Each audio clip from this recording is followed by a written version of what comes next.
Ассаламағалейкум. Қайырлы уақыт сізге де бізге де. Қалдарыңыз жақсы ма? Сіздермен Алмас ақын, рухани ұстаз, қаржыгер экономист, психосоматолог практик.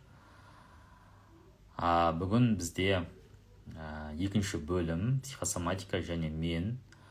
Бүгін тағы да осы психосоматика жайлы тереңірек айтамыз, тереңірек бойлаймыз. Құдай қаласа, сонымен бірге қазір соңғы ПСП, яғни психосоматолог практик курсының екінші легінің түлектерімен сырласамыз, сұхбаттасамыз осы психосоматика тақырыбында. Құдай қаласа. Дауыс қалай шығып жатыр? 1 мен 10-ның арасында бағалап қойсаңыздар. Жақсы шығып жатқан болса 10 балл, орташа болса орташа дегендей. Кеше стористе мен біраз сіздердің сұрақтарыңызға жауап бердім. Қызықты, мәнді сұрақтар болды арасында. Рахмет, дауыс өте жақсы. Және де кеше айтқан болатынмын. Кеше менде 2 адам болды. Біреуі офлайн, біреуі онлайн. Бірі әйел кісі, бірі ер кісі дегендей. Сонда ер кісі мынандай запроспен келді. Мен жаңа іс бастайтын кезде бастай алмаймын дейді, қорқамын дейді. Окей, жақсы, осы қорқыныштан арылғым келеді, осы қорқынышты өңдегім келеді деді.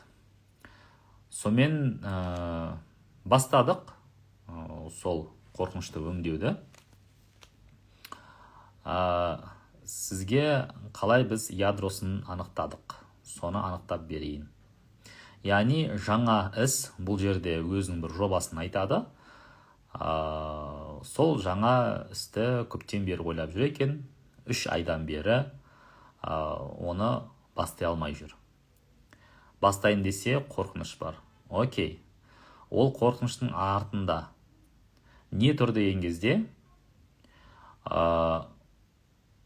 егер бұл бастаған жобам ойдағыдай болмаса, мен ұятқа қаламын деген ниет болған екен. Окей, оның артында қандай ниет бар десек, оның артында менің егер ұятқа қалсам, мен жеке брендім құриды, құлдырайды, имиджім төмендейді. Окей, оның артында деген кезде, оның артында қызметім, кәсібім құлдырайды дейді. Егер жеке бренд құрса, имидж құрса, сонымен бірге кәсібім де, қызметім де құлдырайды дейді. Окей, оның артында ше, оның ар жағында қандай қорқыныш бар деген кезде, кәсібім де, қызметім де құлдырағаннан кейін менің табысым өшеді. Ал оның артында қандай қорқыныш бар деген кезде, табысым өшсе, мен кедей болып қаламын дейді. Мен кедей болып қаламын дейді.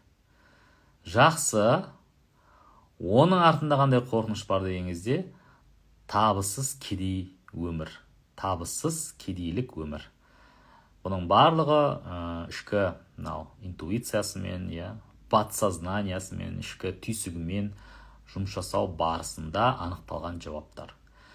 Оның артында қандай себеп бар деген кезде шыққан жоқ. Түпкі ядросы бұл табыссыз кедейшілік өмір болып шықты.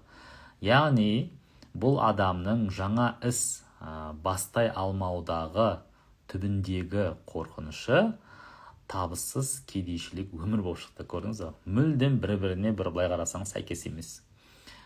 Дегенмен де біздің ішкі түйсігіміз соның арасындағы байланысты реттеп берген. Бірақ бұл бер жағына дегенмен де бұл шынайы ниет емес. Шын мәнінде оның шынайы ниеті арғырай тағы да оның ар жағындағы ниетін анықтаған кезде бұл табысты бай болу, жай бай емес, табысты бай болу екен. Яғни бұл адамның ішкі қорқынышының артындағы негізгі ниеті табысты бай болу. Окей дедік, жақсы. Ол кісі мойындады, ниетім осындай, қабылдаймын деді. Супер. Неге бұлай? Себебі кез келген қорқыныштың артында адамның қатты қалауы болады. Көп жағдайда сол қалауды ескермейді. Егер қалауды ескеретін болса, сол қалауға фокусты қоятын болса, ол қорқыныш кетеді. Әсте кетеді. Сонымен біз осы ниетке сәйкес жаңа модель құрастырдық. Жаңа мінез құлық моделін құрастырдық. Ішкі түйсігіне бекіттік. Экотексерістен өтті. Барлық түйсіктер келісім берді. Жүзеге асыру жоспар құрастырылды. Жауапкершілікке алынды. И все. Сосын сұрадық. Енді бұл қорқыныш сезімі арқылы Алла Тағала қандай белгі беріп жатыр деп. Сүйінші деді. Қандай сүйінші? Менен келеді. Кез келген нығмет, кез келген қызмет, кез келген кәсіп, ризық, нығмет, табыс, балашаға, имидж, мына жердегі айтқаны, бренд, қызмет, абырой, бұның барлығы Алла Тағала менен келеді дейді. Менен келеді. И маған қайтады дейді. Маған қайтады. Саған молынан бергім келеді, дайын бол қабылдауға деген. То есть бұл бір жағынан сүйінші белгісі, барлық нәрсе Алладан келеді және Аллаға қайтады. И Алла Тағала саған молынан бергісі келеді, соған дайын бол, қабылдауға дайын бол деген сондай бір сүйінші хабар екен. Бұны анықтап қабылдады, уже ода қорқыныш кетті. Қорқыныш кетті. Не үшін? Кетті, себебі қорқыныштың мақсаты осы сүйіншіні жеткізу болды. Біз плюс не істедік? Сүйіншісін алды, плюс жаңа модель құрастырдық. Енді ол табысты бай болу ниетін қорқыныш арқылы емес, жаңа модельмен жүзеге асырады, жаңа позитивті модельмен жүзеге асыратын болады. Алланың қалауымен. Түсіндіре алдым ба? Алла берекелі қылсын сізге де, бізге де. Міне, жалпы психосоматолог, осылай жүздеген техникалардың бірін қолданып, алдына келген клиенттерге көмектесе алады. Осылай, Алланың қалауымен. И клиент өте довольны болып кетті, рахмет деп айтты. Бір жағынан клиент те рахмет айтады, мәселесін шешкен үшін. И бір жағынан сіздің қызметіңізге ақшасын төлейді. И бір жағынан сіз өзіңіз рахаттанасыз содан. Анау клиенттің мәселесі шешілген кезде сондай бір керемет бір сезім болады. Жақсы. Окей. Енді қонақтарымызды шақырайық. Бізге бүгін батыстан, қателеспесем батыстан, Байдуллаева Ақсұт ханым барсыз ба? Байдуллаева Ақсұт ханым. Комментарийға жазсаңыз. Сосын Меруертжан Абдуллаева. Кім бірінші бар, соны қосайын. Психосоматикаға байланысты кімде сұрақтар бар, өздеріңізге қазір жазып отырсаңыздар, соңына қарай сұрақтарыңызды қойсаңыздар болады, и жауап береміз. Окей? Қош келдіңіздер, жаңадан кіріп жатқан кісілер бар екен.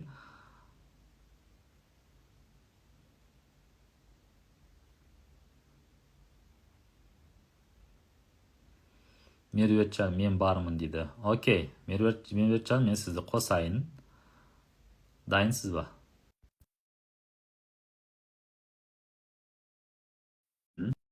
Қайырлы күн.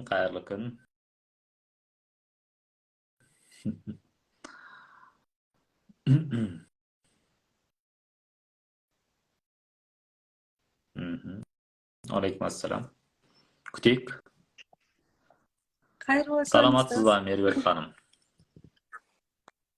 Күн қайырлы болсын, сізге де, бізге де, және көрермендерге де. Қайырлы күн, барша көрермендерге. Дауыс естіліп жатыр ма?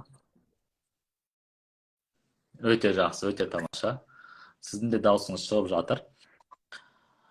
Меруерт ханым, бірінші өзіңізді қысқаша таныстырып өтсеңіз, қайдан боласыз, қай боласыз, қызметіңіз, кәсібіңіз болса қандай? Есімім Меруерт Абдумаликқызы. Осы уақытқа дейін мен өзім жеке кәсіпкерлікпен, яғни тігіншілікпен, кондитерлік өнімдермен айналыстым. Соңғы кездерде осы жаңағы ПСП курсын алғаннан кейін барлығын қойып едім ғой, бірақ қайтадан қайтадан үйден жаңағы пекарня ашып отырмыз да. Да? Соны іске О, қосып, құтты қазір осы оқу барысында сол дайындық болды. Соны енді оқу біткеннен кейін соны аштық. Ақтау қаласындамыз. Ақтаудың Маңғыстау төртте өзінен, тұрамыз. Ақтау қаласының өзінен. Қасындағы ауылда тұрамыз. Тамаша, бәрекелді. Бірақ қазір Қабылдап жатырмын. адам қабылдайсыз ба? Кеше Онлайн, офлайн болды. офлайн. Жалпы онлайн, офлайнда қабылдайсыз. Молодец. Жалпы курс барысында қандай практика жасадыңыз? Өзіңізге, немесе өзгелерге қандай өзгерістер болып жатыр, болды? Жалпы психосоматика жайында қысқаша өзіңізден бір ақпарат болса, сіздің ойыңыз, сіздің пікіріңіз, енді сіз еще кәсіпкер екенсіз да, вот әр кәсіпкер, әрі ПСП кәсіпкер жағынан қарастырсаңыз да болады да. Сізге көбірек қандай адамдар келеді, қандай мәселемен көбірек келеді? Бір-екі кейспен бөліссеңіз де болады, мысалы. Біздің мақсатымыз осы психосоматиканы дәріптеу, оның адамның өмірін жеңілдетуге көмектесе алатынына бір мысал келтіру, үлгі болу ғой. Мен жаңағы өзім 30 жасымда, яғни 2015 жылы намаз бастадым. Намаз бастағанда жаңағы намазды ниетім мен жаңағы тозақтан қорқу болған екен да. Негізі Алла үшін оқуымыз керек екен ғой, біз рахаттанып намазды. Ал мен тозақтан қорыққаннан оқығаным ғой. Сәйкесінше мен ұстазсыз қалдым. Жаңағы ютубтағы ер адамдарға айтылатын уағыздарды тыңдап, барлығын тікелей қабылдап алғаным ғой. Не болды жаңағы? Алдында осы курс барысында жаңа жыл болды ғой, сол кезде сізге қараймын, сіз елканың қасында балаларыңызбен суретке түсіп жатасыз да. Менде түйсік қатты ойнады, сол кезде мен тіпті жылауға дейін бардым. Мен соншалықты өзімді көп шектеу қойдым. Как это деп па? Рухани ұстаз. Шектеу қойып тастағанымда, маған жаман қатты қиын болды сол кезде. Соның барлығын Аллаға рахмет, осы сіздің курсыңыз барысында барлығын, самый главный ниет болу қажет екен ғой Алланың алдында. Маған кеше сондай клиент келді. Ол кісі де намаз оқиды, жаңағы шариғат бойынша ерлері 4 әйел алуға болады деген сияқты ұғымдары болған ғой. Өмірінде сондай оқиға болып жатыр да.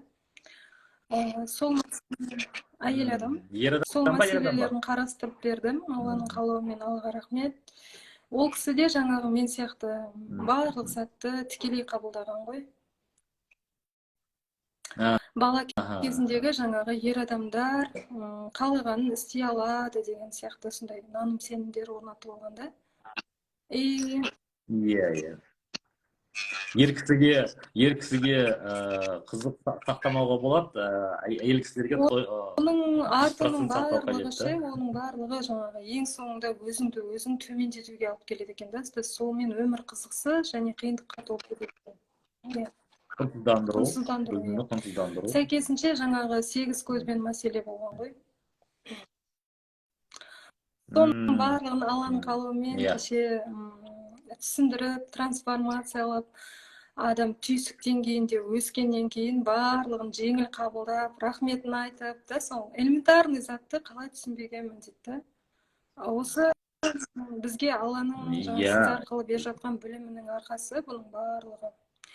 Қазір менің де жанымда тыныштықта, мен өзім сияқты адамдарға көмектесіп жатқаныма өте қатты риза болып, кеше намазда Аллаға ризалығымды айттым. Өте жақсы. Ну, біз көрдіңіз бе, психосоматологтар, біз иә санамен емес, иә тек қана сана емес, мынау ішкі иә түйсігімен жұмыс жасаймыз ғой. Ал енді ол иә иә саналы түрде түсініп тұрғанмен де, то, что ол дұрыс емес екенін, то, что ол нормально екенін, бірақ түйсігінде басқа модель иә тұрған иә кезде ол тыныштық бермейді бәрібір. И біз сол ішіне иә кіріп, кішкене реттеп, иә, ол кісінің өзіне иә айтамыз, мынандай жаңағы нәрсе не деп. И все. Түйсік пен сана бір-біріне тура сол келеді иә да, и рахаттанады. нені трансформация кезінде жаңағы негативті ой түйінді позитивке айналдыра алмайды да, түсініп тұр ол саналы түрде, бірақ айналдыра алмайды. Иә, Оның барлығын сол трансформациялап, Аллаға тапсырып, барлығын түсінгеннен кейін қандай оңай дейді да, жеңіл дейді да, өз көздері жайнайды студенттердің. иә, Қолдарынан құшақтап алды иә. да мені. Негізі до и после деп суретке түсіріп алса Иә, күшті болады ше. Кәдімгідей иә, өзгеріс болады адамда ше. Сол бір сағаттың өзінде реально иә, өзгеріс болады. Анау өйткені ну адам болғаннан кейін, тем более ол жалғыз өзі, ол ішкі иә, жан иә, дүниесіне кіре алмайды да. Ол жаққа бара алмайды. Барса да ол травма болғандықтан одан иә, айналып жүреді, қашып жүреді. Сондықтан міне сіз секілді мамандар бірге қолмен ұстап, иә, проводникпіз ғой енді, оның жан дүниесінің жан серігіміз ғой, былайша айтқанда. Психосоматологтың негізгі миссиясы ол жан серігі. Барамыз, жаңағыдай иә, емдейміз и иә, жүреміз, и все. оңай барлығы. Аллам. Самый главный не қажет екен, жауапкершілікті түсініп, өзгеремін деген ниет болса болды. Енді жалпы осы ПСП курсында өзіңізге маңызды өмірлік мәні бар қандай сабақ алдыңыз, қандай инсайт алдыңыз? Егер мен осы курсты алмағанда, мен жаңағы не еш нәрсені түсінбейді екенмін, шектеулерді ала алмайтын едім мен оны. Шектеулер менің өмірімде өте көп болған. Барлық нәрсе харам.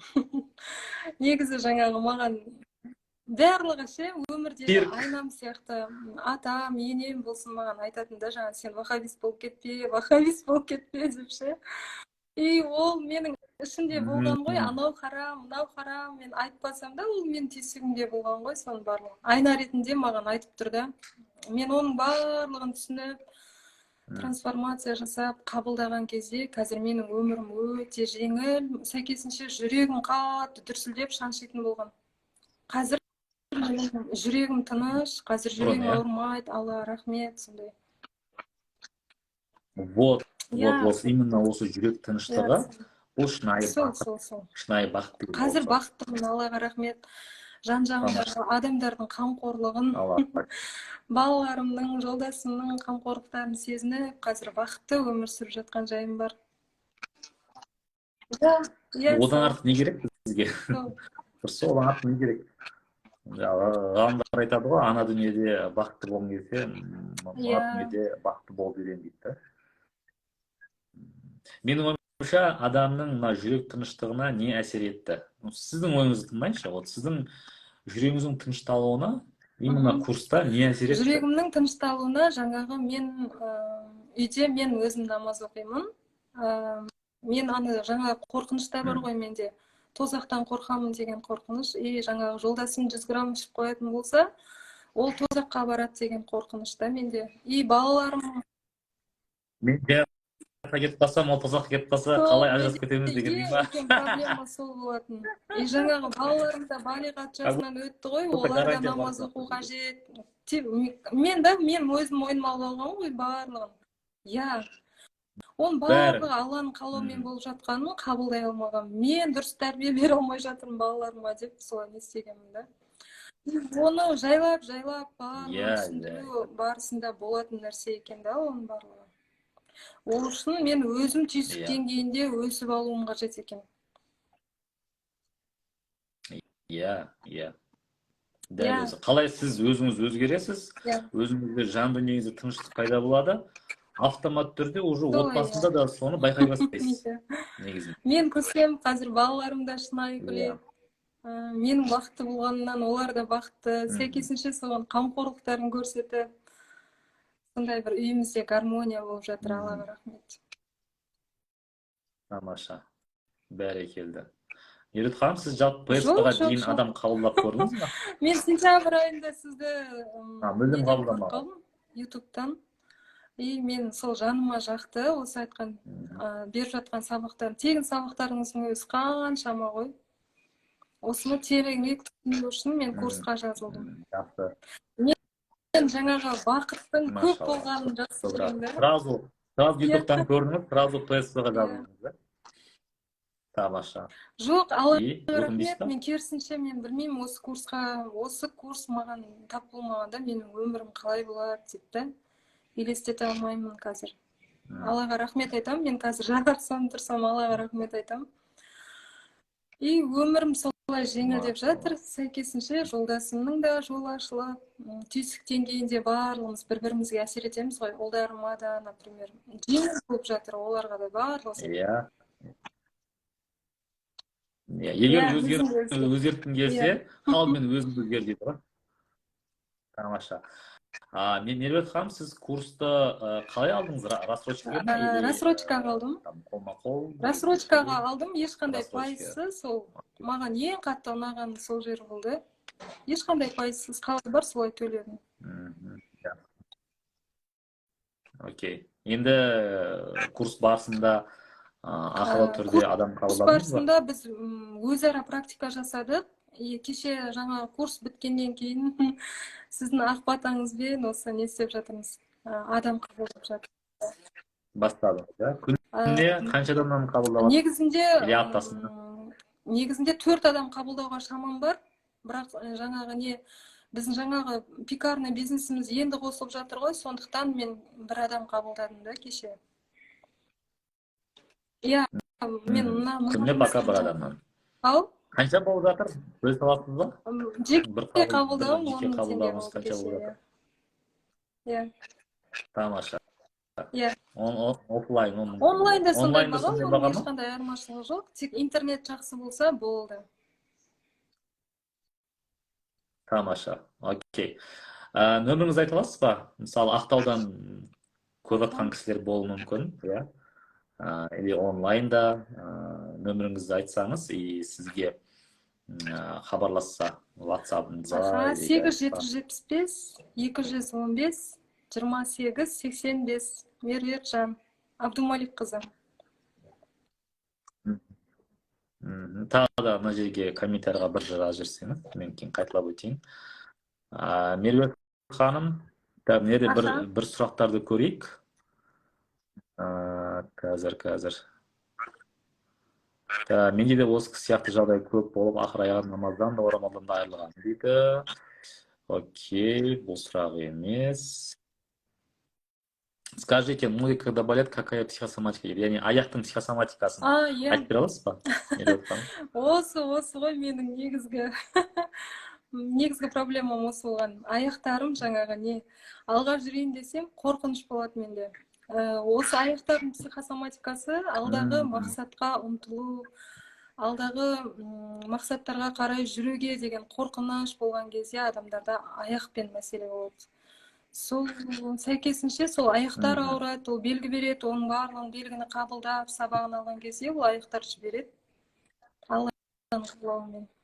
Иә. Тамаша. Бәрекелді. Менде де болды. То есть бұл проблема сізде де болған, значит. Екі аяқтан ба? Оң аяғымда болған, табанымда. Оң аяқ. Біз нақты мақсат қойып, біз уже түсінеміз, сол мақсатқа жүруіміз қажет екен ғой, қорықпай да барлығын Аллаға тапсырып. Соны түсініп сабағын алып. Иә. Алла береді, Алладан келеді, Аллаға қайтады бәрібір. Иә. Біз тек провайникпіз. Тамаша. Меруерт ханым нөмірін қайталап өтейін: 8775 215 28 85. Осы нөмірге WhatsApp-қа жазсаңыздар, жеке сұрақтарыңыз болса қойсаңыздар болады, қабылдауына жазсаңыздар болады. Меруерт ханым, келесі PSP 3 тобына тіркелемін деп жүргендерге, тіркелгендерге, немесе көрермендерге қандай ұсыныстарыңыз, ойларыңыз, тілектеріңіз бар? Ойланбаңыздар, ешқандай бұл деген өмірлік білім болады. Алдағы уақытта ол сіздерге үлкен көмегін тигізетін болады. Тіпті өлгенше бұл білім бізге қызмет ететінін мен қазір түсініп отырмын. Және соны түсінгенімнен менің сіңлім де қазір сол 3-ші лекке жазылып жатыр. Машалла. Өте қуаныштымын. Бұл деген өмірлік азық, ешқандай қорқынышсыз қатысуларыңызды сұраймын. Өзімнің практикамнан айтамын, маған өте үлкен көмегін тигізді бұл себебі. Өзімді адам ретінде өз-өзімді таныдым осы курс барысында. Жасым 38-ге келсе де. Тамаша, молодец. Енді ары қарай жүздеген, мыңдаған адамдардың жүрек көзін ашуға, көкірек көзін ашуға, жан дерттерінен айығуға ықпал етуші себепкер бола беріңіз, Меруерт ханым. Ақтаудың номер 1 PSP-лерінің бірі болыңыз. Қаласа. Әрі кәсібіңізде, қызметіңізде дами берсін. Рахмет бөліскеніңізге. Ақтауға дұға айтамыз. Жақсы, Меруерт ханым. Мен сізді босатамын. 38 болса жақсы ғой дейді. Конечно, жақсы. Асқазан дәл бүгін приступ болады, психосоматикасы қалай дейді. Асқазанның психосоматикасы ол қандай бір ситуацияларды, жағдайды, адамды қорыталмау. Сол іштегі ойларын қорытпай, шығармай, іште сақтап, ішінде бұғып, ішінде тұншықтырған кезде де асқазан сондай қабына бастайды. Асқазан сондай бір белгісі бар. Асқазан бұл қорыту орталығы ғой негізі. Сол ақпаратты, сезімдерді, ойларды қорытылмаған кезде сондай белгілер болады екен, психосоматикалық. Жақсы. Ақсұт ханым, барсыз ба? Ораю. Бүгін батыстың адамдары шығып жатыр. Ақсұт ханым тоже батыстан. Біздің VIP қатысушымыз ғой. Так. Енді қараңыздаршы, Меруерт ханым, мысалы, кейбір адамдар мындай сұрақ болады. Кеше мысалы жазды маған, курс маған қымбаттау екен деп. Мен айттым, жоқ, ол қымбат емес дедім. Жоқ, ол қымбат емес. Неге? Себебі бұл жерде сіз курс бітіргеннен кейінде и рухани тұрғыдан да, материалдық тұрғыдан да өзіңізге табыс таба бересіз. Түсіндіріп алдым ба? И ол круто. Мысалы, жаңа Меруерт ханым өзі күніне бір адамнан 10 000 теңгеден жеке қабылдап отырса, 10 күнде 100 000, 30 күнде 300 000. Сонда 1-2 айдың ішінде ол уже курсқа салған ақшасын ақтап алды. И дальше жылдар бойы ол оған ақша кеп тұрады. Тек қана ақша емес, абырой, имидж, жеке бренд қалыптасады. Ақтауда пәленше деген кісі бар еді, жаңағы Меруерт ханымға мен бір рет барып, бір сеанстан жаңағы мәселемді шешіп қайттым десе, күшті емес па? Ол адам 10 адам қайтады, минимум 10 адам қайтады. Өткен қазақта туған туысқандар көп. Пәленшеге барып, емделіп қайттым, жан жүрегім тынышталып қайтты деп 10 адам қайта, бір адам 10 адам алып келеді өзімен бірге. То есть сондай үздіксіз поток клиенттерді жасауға болады негізі. Ол нормально. Ақсұт ханым, кеттік. Бармын дейді. Ай, бәрекелді. Саламатсыз ба? Көрінбей қалдым ба сізге? Қалыңыз жақсы ма? Жоқ, әдемі көрініп тұрсыз. Саламатсыздар ма? Қайырлы күн. Қалыңыз қалай, ұстазым? Қайырлы күн. Медаліңіз әдемі көрініп тұр. Медаліңізді бір көрсетіп қоясыз ба? Косметолог практик, міне, төсбелгі. Тамаша. Ай, бәрекелді. Жаңа арнайы сізбен бірге шығатын болғасын. Құтты болып. Алдырып отыр едім осы балдарға. дұрыс, как раз Иә, жаңағы түлектерге айтып қалып қою керек қойыпты екен. жаңа. Келесі жолы Соны егер алдырып ұстазың отырмын, болса, балдарды жұмсап, тағып шығыңыз маған деп. өткізе қойыңыздар деп. Үлгеріңші деп. Ай, қалай, амансыздар ма? тамаша. Асыл ханым, Шүкір Аллаға, жақсы. қалайсыз жалпы? Шүкір Аллаға, Денсаулық рахмет. аман ба? Тамаша. Өзіңізді бір қысқаша таныстырып өтсеңіз біздің Мен де сол аудиторияға. Ақсұт Аманғалиқызы, Ақтау қаласынан боламын. Ақтауданмын. Сол Алланың қалауымен осы сіздің оқуға келіп, бұйырып осы мамандықты бітіріп отырған жайым бар қазіргі таңда. Енді шынына келгенде не үшін келдің деген сұрақ болады шығар, барлығында осыны көріп қалған. Не үшін келді екен деген сияқты. Не үшін келгенде ең бірінші өзім үшін келдім. Иә. Өзім үшін келдім. Білімнің артып өтпейді біріншіден. Екіншіден денсаулығыма, одан қалай бір отбасыма, одан қалай бір табыс тапсам деп қоғамға, елге бір пайдам тисе деген сияқты ойыммен келдім осы мамандыққа. Аллаға шүкір, ойдағыдай аяқтап, бүгінгі таңда значогын тағып, сертификатын алып отырмыз. Жұмыс жасап бастап отырмыз. Шүкір Аллаға. Тамаша. Бәрекелді. Иә, Қазір иә. адам қабылдап жүрсіз, қателеспесем. Онлайн да, Онлайн, офлайн да офлайн. қабылдаймын. Тамаша, бәрекелді. Курсқа дейін негізі Жоқ, адамдармен жұмыс жасап көрдіңіз ба? былай тек массаж жоқ, адамдармен жұмыс жасағанда массаж бірдеңе болса, именно осы психосоматика туралы жұмыс жасаған жоқпын. Психосоматика осы Басында қорқыныш болған жоқ па? Қалай жасаймын? Қалай олардың жандарымен жұмыс жасаймын? Ішкі жан дүниесімен, психотравмалармен. не де білмеймін, бір ішкі жан дүнием оқы саған керек дегендей маза бермеді. Бір екі күн ішінде шешім қабылдап, беттен бір шықтым ғой, пакеттен. Не де, иә, бір Иә. маған бір Алланың берген бір білмеймін, бір өзімде ішкі қасиет, қабілет дейді ғой, бір вау, бір адамдармен жұмыс жасағандағы ләззат алу сезімі, алғысын алғандағы сезім, одан сайын мені күш береді екен да, маған жігерлендіреді екен. Мен асығып тұрам, адам хабарласқанда сонымен жұмыс жасауға. Ақша емес бұл жерде бірінші. Мен сол адамға бір мәселесін шешуге себепкер болуға асығып тұрам. Иә, бір түйінін шешкенше сол мәселенің күнде тұрады. Өзіңізде бір есте қалған кейсіңізбен курс барысында жасаған. Иә, негізінде былай ғой, курс барысында бұрын негізі мен ашушаң едім. Эмоцияға тез берілем, ашушаңмын негізінде да. Прямо енді вау, 100% мынандай болып кеттім демегенмен, мен өзім мына бұрын дүние бірдеңе болып десе күйіп кетесіз деп ашуланасың ғой, мысалға. Машинаңның моторы бұзылып қалды десе, уқты, неге деп ішің удай ашып та дүние үшін да. Енді қазір ондай жағдай болғанда мен жекте мына тыныштық. Әр нәрсенің бір қайыры бар дегенде бұрын ауызша айтамыз да, жүрекпен қабылдай алмайтын едік қой.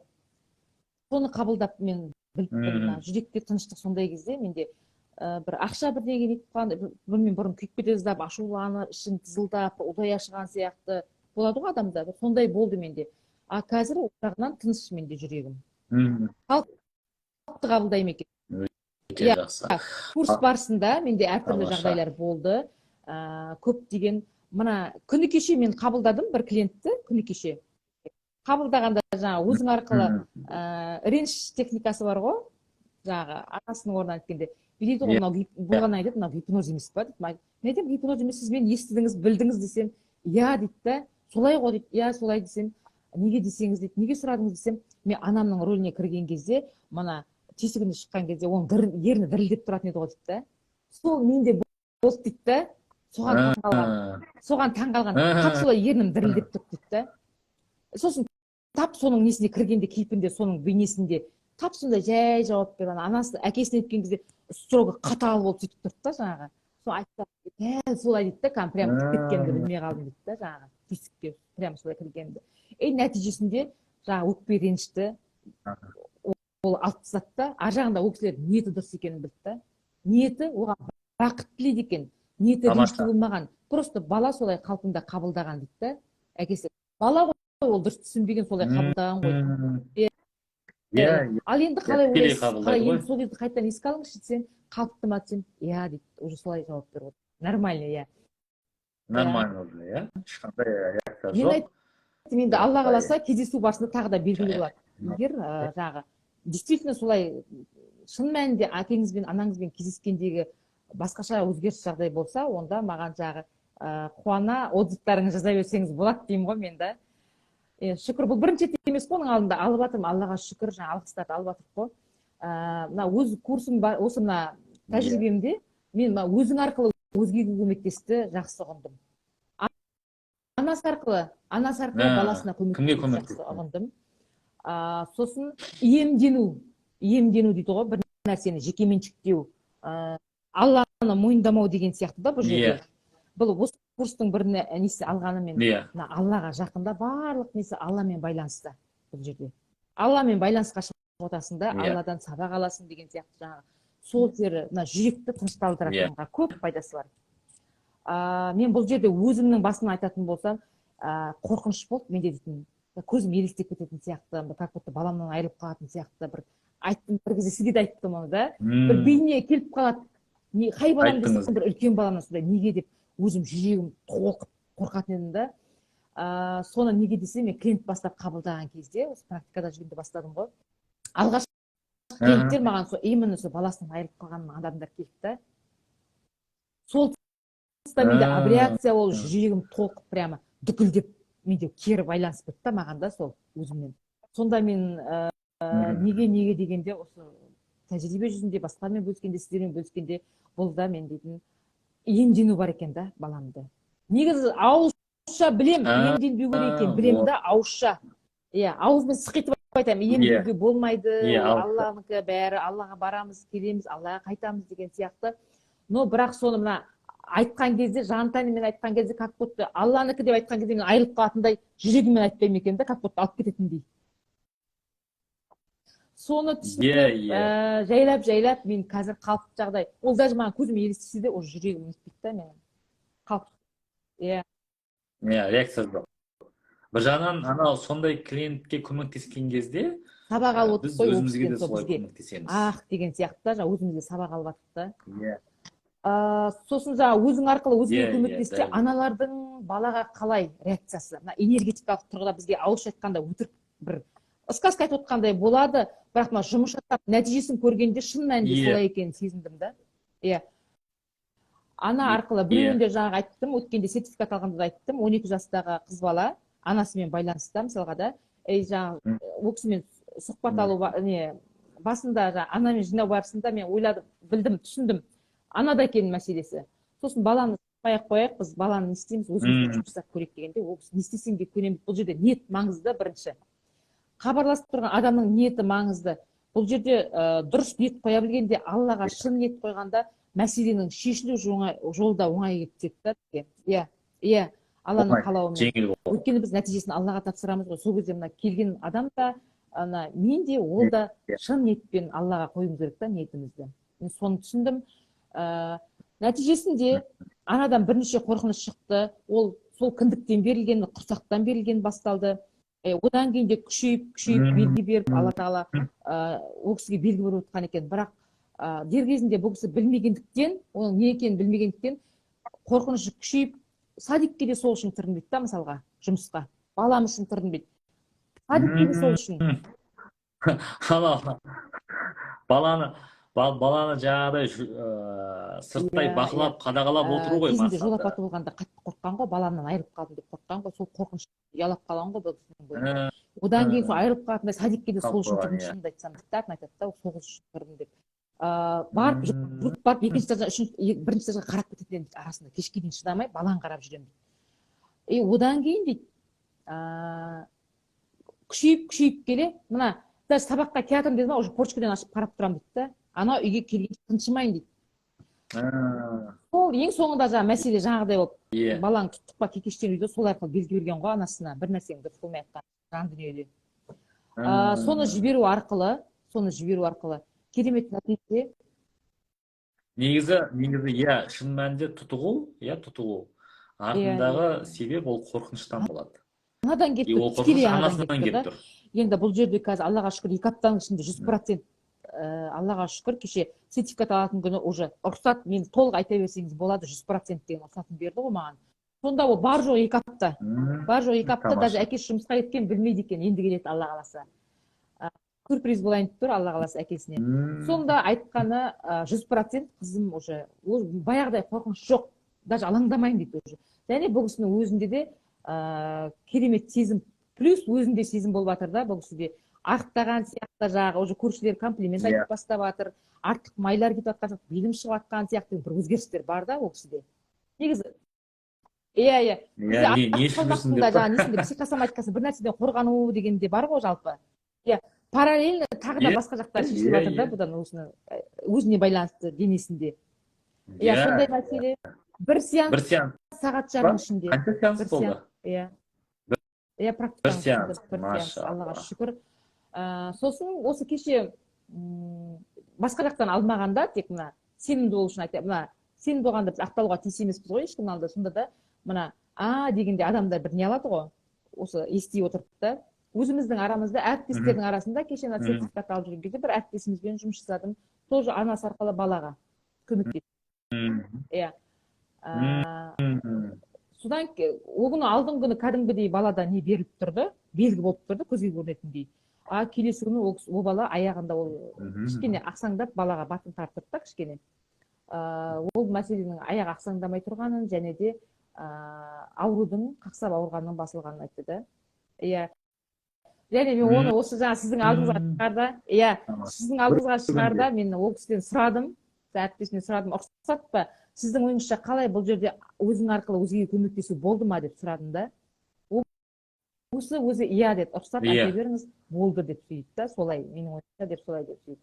Сол себепті сізге шығып айтып отырмын да, бұны осы жерде. Иә. Сосын өзімде де менен зов болды, әлде барлық дегенменен де бұрынғыдан көлемі азайды. Иә, сыртқа біледі, даже менде тамаққа жалпы. Оны бұрын постоянно көріп жүрген адамдар уже нетеді, біледі қандай екенімізді да.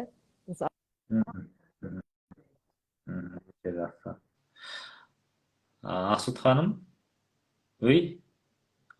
кімдік тоқтап қалды? Менікі ма, Ақсұт ханымдікі ма?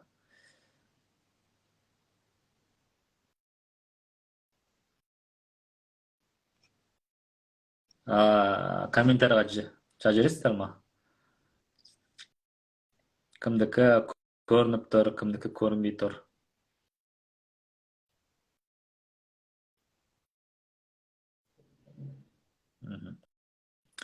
Қатып қалды дейді Ақсұт ханым дейді. Ақсұт ханым, интернет па не болды? Әлде біреу звондап қалды ма? Маған жазсаңыз.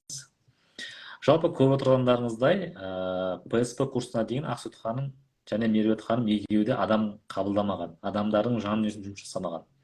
Бірақ Алланың қалауымен мені 3 айда әбден үйрендік, практика жасадық, көрсеттік, орташа есеппен 30 адамдармен жұмыс жасады. Міне уже біраз адамдарға көмектесті. Міне қосып көрейін қайтадан.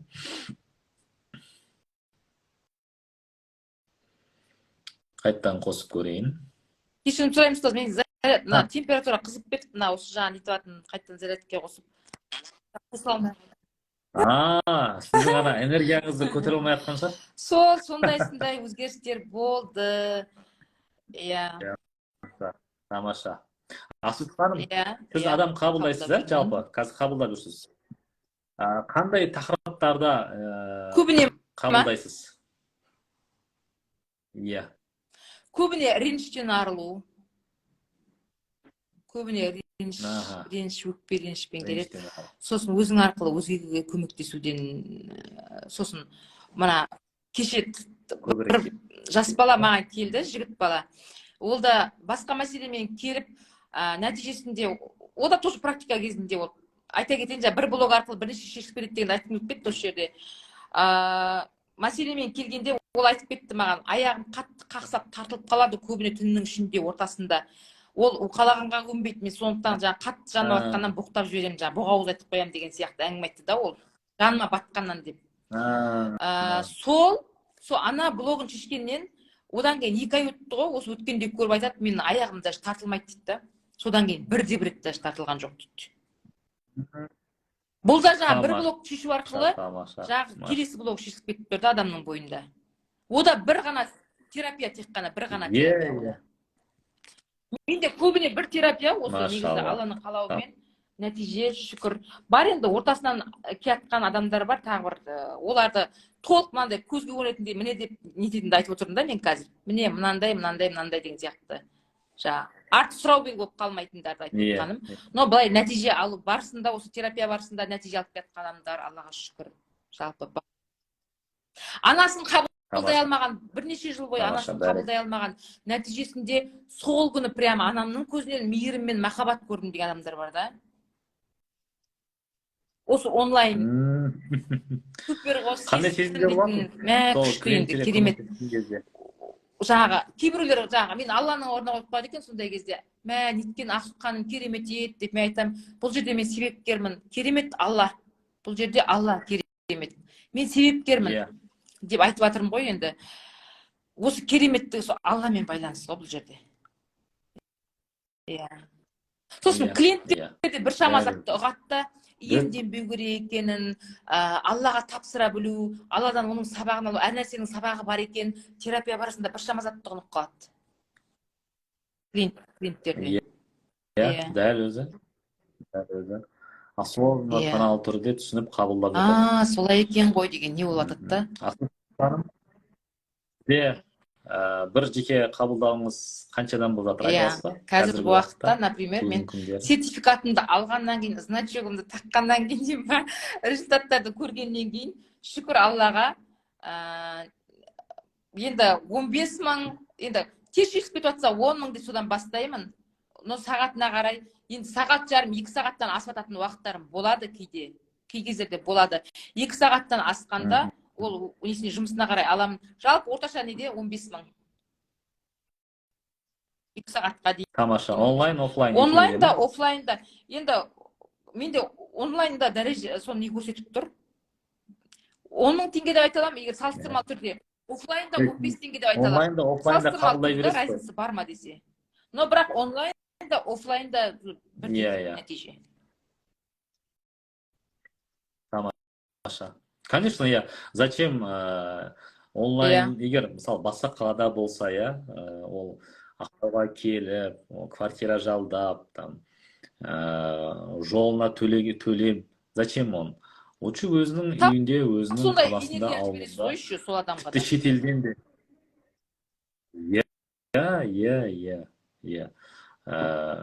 Бәрібір де онлайнда, офлайнда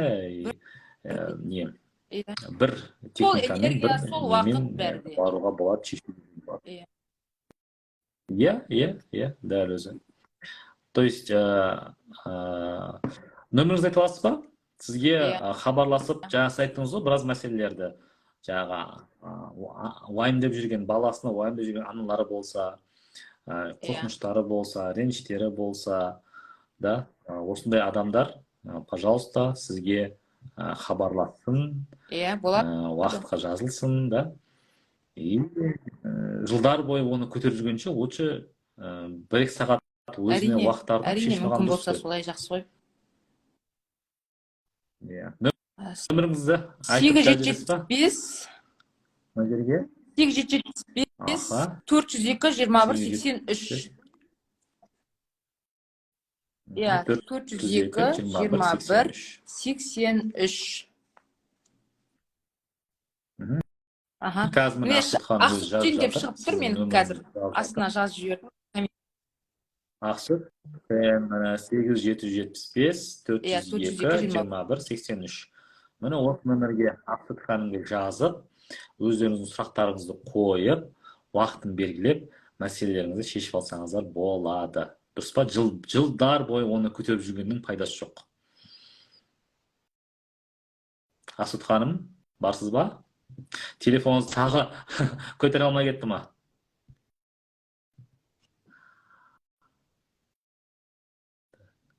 Ақсұт ханымге жазылсаңыздар болады.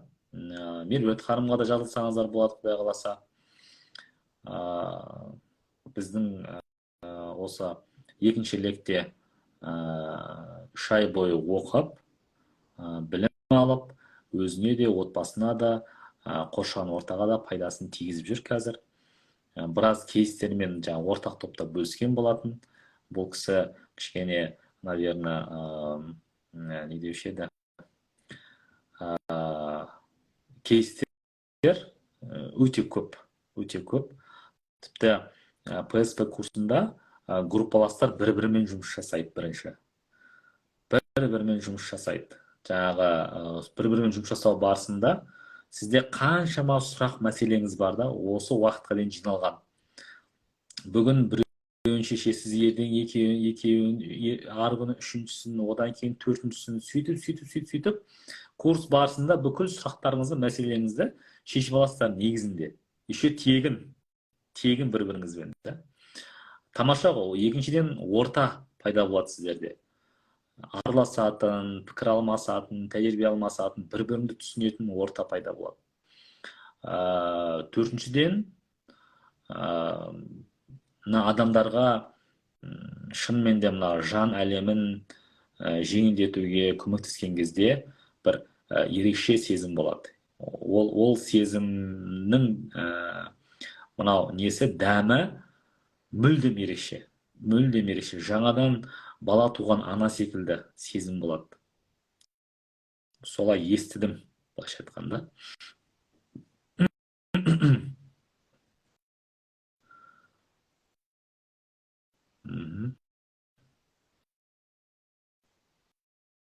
Так. Кешірім Асыл сұраймын. ханым. Мына температурасы қызып кетіп тұр ма, бірдеңе болып тұр соткамның. Қалайладың ғой, сіздің энергияңыз көтере алмай Сөйтіп жатыр. Жақсы. Тамаша. Асут ханым, көрермендерге келесі лекке тіркелген немесе тіркеліп жатқан кісілерге қандай тілегіңіз? Осы келесі лекке тіркелгісі келіп отқан барша оқырмандар, осы жерде көрермендер, көкелеріңізде қандай да бір сұрақ белгі болса, оқиын ба, оқымайын ба деген сияқты анықтай алмай отырсаңыздар, өкінбейсіздер деп ойлаймын сіздер. Өйткені басында менде де болды, оқиын ба, оқымайын ба деген. Осы мәселені, осы сабақты оқи барысында көптеген адамдар өзінің қабілетін ашу мүмкін. Басқа жақтарынан тану мүмкін. Тек қана адам қабылдау емес, мүмкін басқа жақтан қабілетіңіз болуы мүмкін да. Адам қабылдау, оны жаңағы өзіңіздің жаңағы жүрек тыныштығының өзі неге тұрады? Жаңағы Алланы мойындау, өзіңнің құл екеніңді мойындап, Алланың алдындағы жаңағы дүние үшін күйінбеудің өзі неге тұрады? Ол бір сабақ алдың, ол өмір бақи сабақ деп ойлаймын жүрегіңде. Сондықтан да қорықпай, еш уайымдамай оқысаңыздар болады деген сеніммен айта аламын сіздерге. Рахмет сізге де. Амин. Алғысым шексіз. Осы оқырмандардың алдында тағы да алғыс айтқым келеді сізге. Осы біліммен, Алла берген біліміңізбен бөлісіп жатсыз. Аллаға сансыз шүкір. Сізге де бақыт тіледім. Отбасыңызға бақыт тіледім. Дегеніңізге жете беріңіз әрқашан. Амин. Асут ханым, Алла разы болсын. Берекелі болсын алған білім.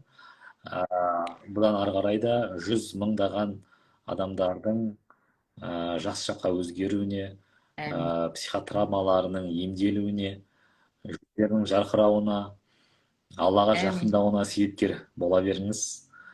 Құдай қаласа, Ақтау, тек қана Ақтау емес, бүкіл Қазақстан, тек қана Қазақстан емес, бүкіл әлем бойынша оқырмандарыңыз, клиенттеріңіз, шәкірттеріңіз көбейе берсін.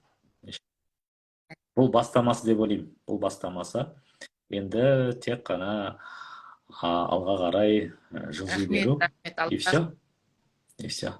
Алла береке берсін. Жақсы. Рахмет. Ақтауға дұға сәлем. Жақсы. Мен сізді босатайын. Супер, тамаша. Құрметті оқырмандар, көрермендер, жалпы Ақсұт ханым мен Меруерт ханыммен болған сұхбаттан қандай инсайттар алдыңыздар, қандай жаңа ой түйін жасадыңыздар, бөліссеңіздер.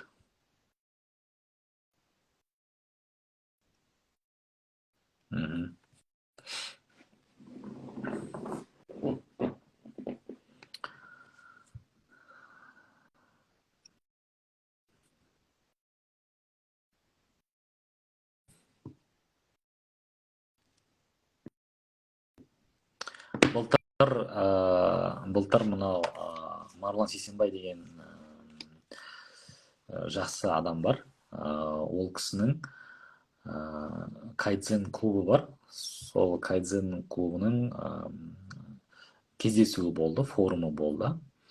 Сонда айтқан болатын, мынау Ресей нарығында жан дүниемен жұмыс жасау, ішкі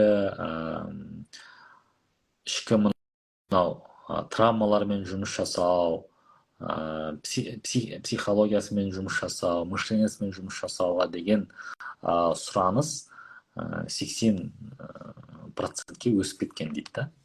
80%-ке өсіп кеткен, и ол ары қарай өсе береді, и ол тенденция болып жатыр қазір дейді. Не үшін олай болып жатыр? Себебі қоғам жаймен түсініп жатыр. Егер де адам өзін өзгертпейінше, сыртқы жағдай өзгермейтінін түсініп жатыр дейді. Көрдіңіз ба? Сол тенденция бізге де келді. Қазір бұған деген сұраныс көбейеді. Мына психосоматикамен жұмыс жасау, жан дүниемен жұмыс жасау, өйткені адамдар уже түсініп жатыр. Өзіңді өзгертпейінше, Алла оның жағдайын өзгертпейтінін. И уақыт өте келе, ай сайын, жыл сайын бұл сұраныс көбейеді. Сондықтан да біздің нарыққа болашақта, даже бүгіннің өзінде кәсіби деңгейде меңгерген психологтар мен психосоматологтар өте аз саны. Мен жалғыз өзім бәріне жетпеймін. Сондықтан маған көмек қажет. Қандай көмек? Осылай шәкірттерді дайындау. Сіз маған шәкірт болып келу арқылы, сіз маған көмек бересіз басқа адамдардың жан дүниесін жақсаруына, емделуіне. Біз ерте ме кеш пе сіз өзіңіз себепкер боласыз. Көрдіңіз бе? Біздің қоғамда кәсіби, практик, психосоматологтар, психологтар көбейген сайын қоғамның сұранысын жаба түсеміз. Қоғамның сұранысын жабамыз. Егер бұны жаппасақ, екі нәрсе болуы мүмкін. Адамдарда ары қарай оның жан дүниесі одан сайын шірейді, одан сайын тұңғиыққа кіреді, одан сайын депрессияға түседі, сосын бұзылады. Екінші жағдай, бұл адамдар қазақ тілді нарықта болмағаннан кейін, ұсыныстар психосоматологтар болмағаннан кейін орыс тілді нарыққа жүгіреді. Ресейдің, батыстың нарықтарына жүгіреді. Ол жақта біздің менталитетімізге, біздің шариғатты ескермейді ол жақта. Менталитетті, шариғатты ескермейді. И содан кейін біздің құндылығымызға сәйкес емес дүниені қабылдап алу мүмкін да. И ол болашақта біздің ұлттық ядромызға зиян тиюі мүмкін. Сондықтан да именно қазақ тілді аудиторияға, түркі тілдес аудиторияға, Қырғызстан бар, Өзбекстан бар, Туркия бар, да, бүкіл әлемдегі қазақтар бар да. Соларға өзіміздің менталитетіміздің, дәстүріміздің, шариғаттың шеңберінде аттап кетпей, соның бәрін ескере отырып, осы психосоматикалық тәжірибемен, біліммен бөлісеміз. Құдай қаласа бөлісеміз. И иншалла 90 күннің ішінде әсте жаңа өзіңіздің кәсібіңізге, қызметіңізге жаңа бір қосымша мамандық ретінде, қосымша бір қабілет ретінде бұны қолдануға болады. Өзіңізге, отбасыңызға, немесе жаңағы қызметкерлеріңізге, мысалы сіздің компанияңызда 100 қызметкер бар дейді.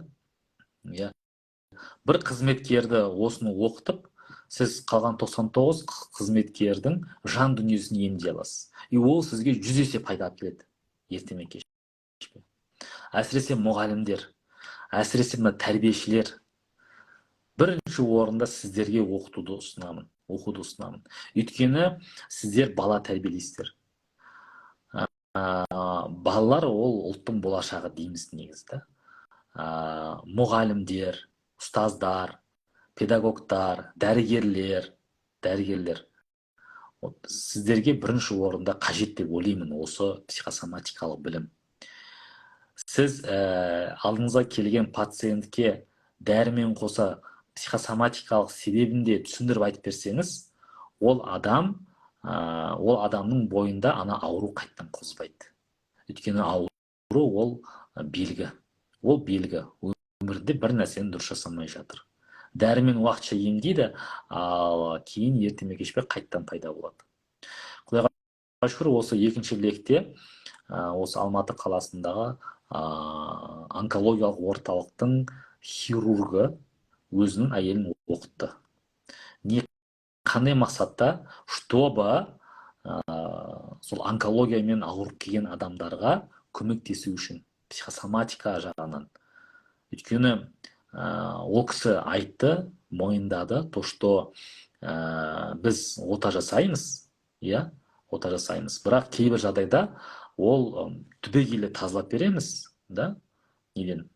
Бірақ ерте ме кеш пе басқа жағынан қайттан шығады дейді. Сол қатерлі ісік. Сөйтсек, оның жан дүниесімен жұмыс жасау қажет екен ол адамның. И менде де талай адамдар, пациенттер, клиенттер болды. Жылдар бойы емделіп келген, бірақ қайтадан қоза береді. Онкологиямен келгендер де болды, созылмалы аурумен келгендер де болды. Өйткені түп себебі басқа жақта жатыр. 20 жыл алдын бір оқиғада жатыр. Қалай соны өңдеп жібереді, ауруы бірден жеңілдей бастайды. Өзгерістер бола бастайды жақсы жаққа. Мен жалғыз өзім оның бәріне жетпеймін, жандарым. Сондықтан менің мақсатым көбірек психосоматолог практиктерді кәсіби деңгейде дайындап шығару, өзімнің сол 15 жылдық тәжірибемен бөлісу. Басты мақсат сол бөлісу. Ол тегін болмайды, өйткені біріншіден тегіннің оның құны жоқ. Тегін нәрсені адам оқымайды. Екіншіден адам бергенде алады. Алу үшін беру қажет. Ол алмасу сондай энергетикалық, материалдық алмасу жүреді. Ол маңызды.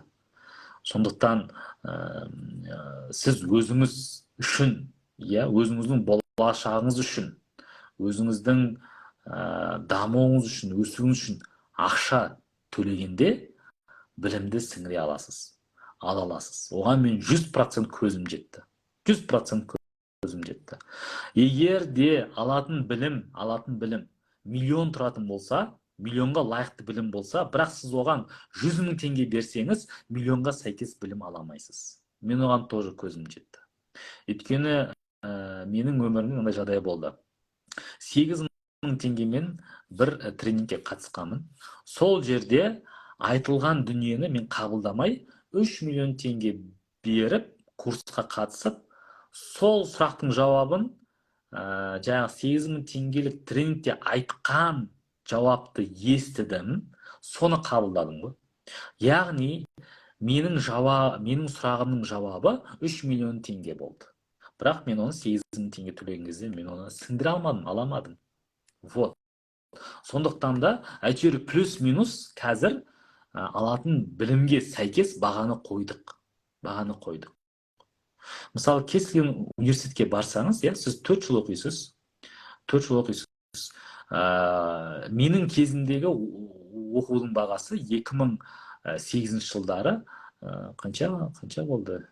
400 мың теңге болды жылына. Қазір ол оқулар 2 миллион теңге. Жылына 2 миллион теңге. 4 жылға 8 миллион теңге төлеп қойсын. Жаным ау. Бірақ плюс минус әйтеуір бір нәрсені игеріп шығамыз. Мен сізге 4 жыл оқы деп жатқан жоқпын ғой. Просто 3 ай өзіңе уақыт арнап көрші. Жалғыз өзіңе. Иншалла, реально өзіңізде өзгерістер болады. Байқайсыз қасыңыздағы адамдарда өзгеріп жатқан. Плюс басқаларға да көмектесуге болады. Ақылы түрде. Құдай қаласа. Ол жағын біз айтамыз, түсіндіреміз. Өз-өзімді қалай табамын істеп жүрген жұмысымды ұнамай жалғап кетемін. Жаным ау, Перзент ханым, как раз осы курсқа ұсынамын. Осы курста өзіңізді танисыз деп ойлаймын. Адам өзін жоғалтпайды, адам өзін танымайды. Сіз қалай өзіңізді жоғалтасыз? Тұрсыз ғой, міне. Айнаға қарасаңыз тұрсыз, сіз жоғалмайсыз, ешқашан жоғалмайсыз. Сіз жай ғана өзіңізді танымайсыз, мәселе сода. Танымағаннан кейін сондай бір жалғыздық сезім болады. Жалғыздық сезім болады. Жалғыздық сезім ол жоғалту деген сөз емес. Окей? Түсіндіре алдым ба? Курс қашан болады, ақысы қанша? Курс 6 сәуірде басталады, алдымыздағы 6 сәуірде басталады. ПСП деген сөз, ПСП бұл қысқартылған психосоматолог практик деген сөздің қысқартылған түрі. Психосоматолог практик. Осы психосоматолог практик 3-ші легінде осы бүгінгі Меруерт ханым үйренген, өмірінде адам қабылдап көрген, қазір адамдарды қабылдап алғысын алып жүр. Ақсұт ханым секілді өмірінде адам қабылдап көрмеген, енді адам қабылдап, әрі ақшада тауып жатыр, әрі алғыс тауып жатыр.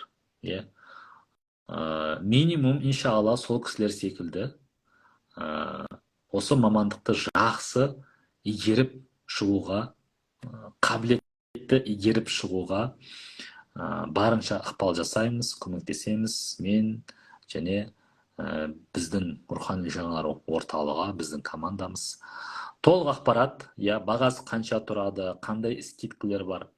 Біздің түлектерге, біздің шәкірттерге 20 күн марафон, мен баймын курсына қатысқан кісілер болса, сіздерге жеңілдік береміз. Тағы да жеңілдік береміз.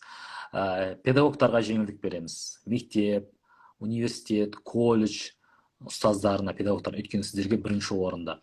Балабақша педагогтарына, балабақшаның тәрбиешісі болсаңыз, пожалуйста, сізге тағы да жеңілдік береміз.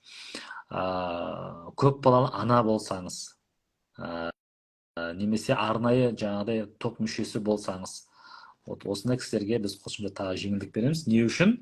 Бұларға да бір стимул болсын, мотивация болсын.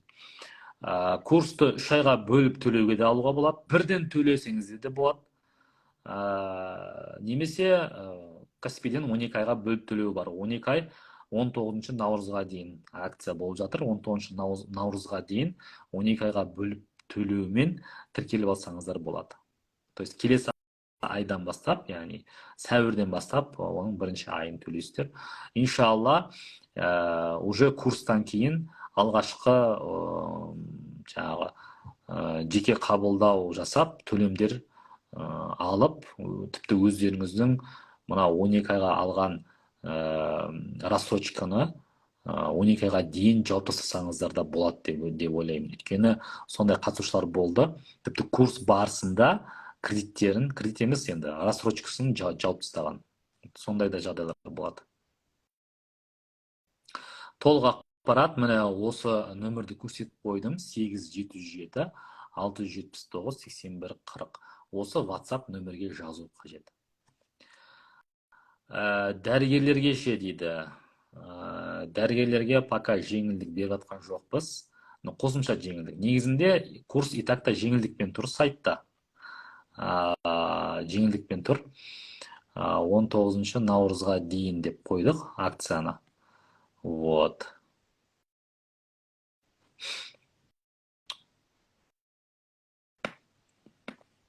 Тағы қандай сұрақтарыңыз бар? 24 айға бөліп төлеуге бола ма? Каспийден пока ондай акция болып жатқан жоқ. Тек 12 айға болып жатыр. Тек офлайн ба? Жоқ, тек онлайн. Бұл курс тек онлайн болады. Мен курсқа қатыстым, мұғалім жалғызбастанамын дейді. Қай курсқа қатыстыңыз? PSP-ні айтып жатсыз ба? PSP-де сіз болдыңыз ба? Талмай тұрмын ғой. Ақысы қанша? Дәл бүгінгі бағасын сіз бүгін хабарласып біле аласыз. Осы нөмірге WhatsApp-қа жазсаңыз, сізге жібереді. Немесе маған дайректке жазсаңыз, дәл бүгінгі бағасын береміз. Өйткені бір апта алдым ба, 2 апта алдым ба, баға басқа болатын. Бүгін уже басқа баға. Неғұрлым ертерек алсақ, неғұрлым ертерек қимылдасақ, соғұрлым тиімді баға ғой. Тиімді баға. Маған мынандай бір қызық тенденция байқалады да, курсқа дейін 80-90% адамдар бағасы қанша деп сұрайды. Курстың бағасы қанша деп сұрайды. Курстан кейін 99% адамдар бұл курстың бағасы миллион тұрады дейді. Миллион тұратын курс дейді бұл. Немесе тіпті құн жетпейтін курс деп атайды. Өйткені курс барысында ол көптеген сұрақтарын шешті да. Көптеген сұрақтарын, көптеген мәселелерін түйінін шешті да. Оны 20 жыл бойы, 15 жыл бойы ішінде сақтап келді да. Вот. Жасым 68-ді игере аламын. Конечно, игере аласыз. 80 жасқа дейін игеруге болады, иншалла. 80 жасқа дейін игеруге болады. Бізде ең үлкен кісі 72 жаста апамыз болды. Жалпы курс қатысушылардың ішінде. Сондықтан ол нормально. Өзіңе психолог деген ол курста жеңілдік жоқ, ол жеңілдіктер жоқ. Бұл жеңілдіктер тек PSP-да беріледі. Жаңагүл ханым, тек PSP-да беріледі.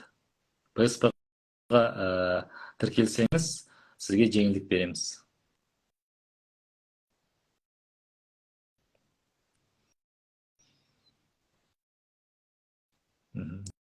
Жақсы, бәрекелді. Басқа сұрақтарыңыз жоқ сияқты.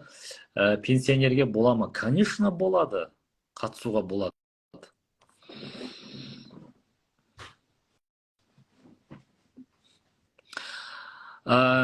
Толық ақпарат бересіз ба? Толық ақпаратты осы нөмірге WhatsApp-қа жазсаңыздар беріледі. Немесе менде Инстаграмда биодағы сілтемеге бассаңыз, осы курсқа дейін сол сілтемені қойып қоям. Сол жерде толық ақпарат алуға болады.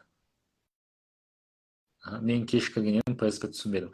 Нормально. Сақтап қоямыз эфирді, көре берсеңіз болады. Саламатса, біз Қарақалпақстаннан қатыссақ бола ма? Конечно, болады, жандарым сол.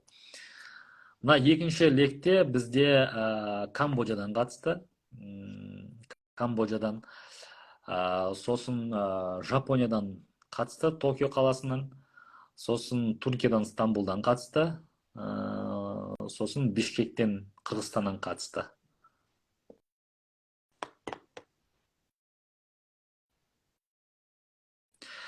Міне Камшат ханымға жазсаңыздар, толық ақпарат береді сіздерге.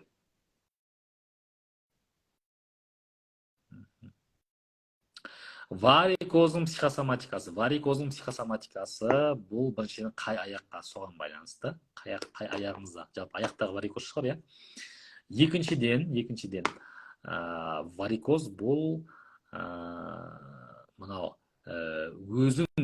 өзің көтеретін бір деңгейіңіз бар ғой, жүк көтеретін, жауапкершілік көтеретін. Оны артығымен көтеріп алу ғой. Қай уақытта аптасына неше рет болады? Курс онлайн өтеді, тек қана онлайн. Алматыға келудің қажеті жоқ. Бітіру кешінде келсеңіз болады. Оны алдын ала айтамыз, бір ай алдын. Курс онлайн болады. Әр бейсенбі кешке 7 мен 9-ның арасында Zoom платформасы арқылы Алматы уақытымен. Егер сол уақытта той, жұмыс болып қалса, онда записін сақтаймыз, аудио-видео форматта, кейін тыңдап көрсеңіз болады. Бейсенбі кешке теория болады, сұрақ жауап болады.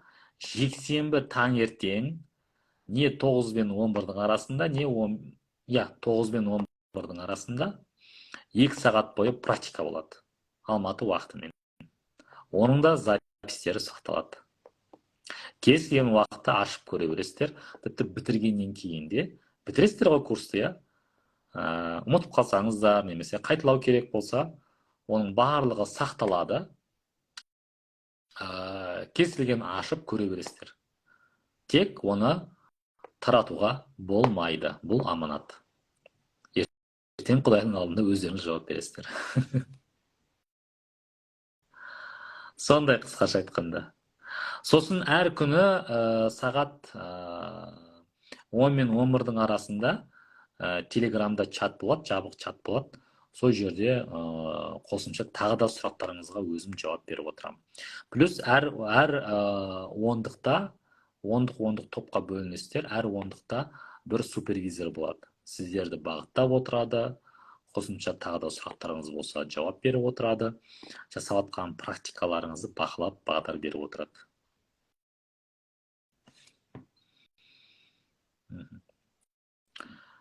Жалпы мына жерде әр түрлі жаңағы аурулардың несі айтып жатыр да, оны біз сол ПСП курсында үйренеміз. ПСП курсында сыртқы органдар, ішкі органдар деген бөлім бар. Сыртқы ішкі органдар деген бөлім бар. Сол жерде біз талқылаймыз психосоматиканы.